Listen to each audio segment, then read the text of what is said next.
আসসালামু আলাইকুম। কপাল খারাপ থাকলে যা হয় আর কি। কিছুদিন আগে আমি দেখাইছিলাম যে আমার বাকি 5টা ডিম দিছে। মানে এর আগে তো বাচ্চা ফুটে দেখেন বাচ্চা বের হয়েছে। ওরা এইটা এইটা আর এইটা, এই দুইটা বুড়ো, আর ওই যে হলুদ কালার একটা রং আসছে ওইটা কিন্তু বাচ্চাটা। আর এবারে যে 5টা ডিম দিচ্ছে, মানে 5টা ডিম দিছিল আমি দেখাচ্ছি। এই যে দেখেন হাড়িটা আমি ব্যাক ক্যামেরা ঘুরে নিলাম, হাড়িতে কোনো ডিম নাই। এই যে দেখেন, এই দেখেন হাড়িতে কোনো ডিম নাই, আর একেবারে ফাঁকা।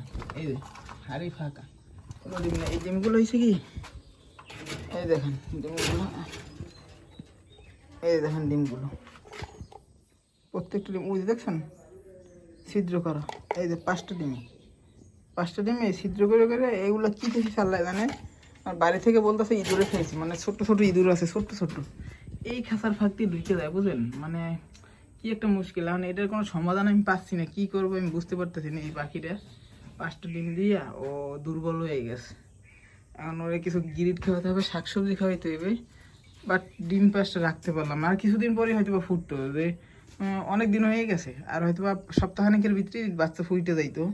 কি একটি আবার এর আগে কিন্তু আপনারা দেখছিলেন এই যে আমার ছোটো পাখির বাচ্চাটা, এই বাচ্চাটারাও কিন্তু ইঁদুরে কামড়াইছিল। মানে এখন আমি বুঝতে পারতেছি যে ছোট্ট ছোট্ট ইঁদুরগুলো ওইগুলো ঢুকিয়া ভিতর দিয়ে কামড়ায়।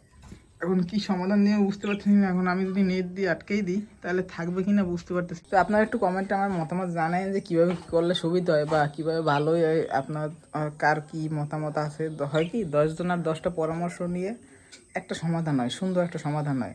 তো সবাই একটু মতামত করবেন, সবাই একটু কমেন্ট করবেন যে কীভাবে কী করলে সুবিধা হয়।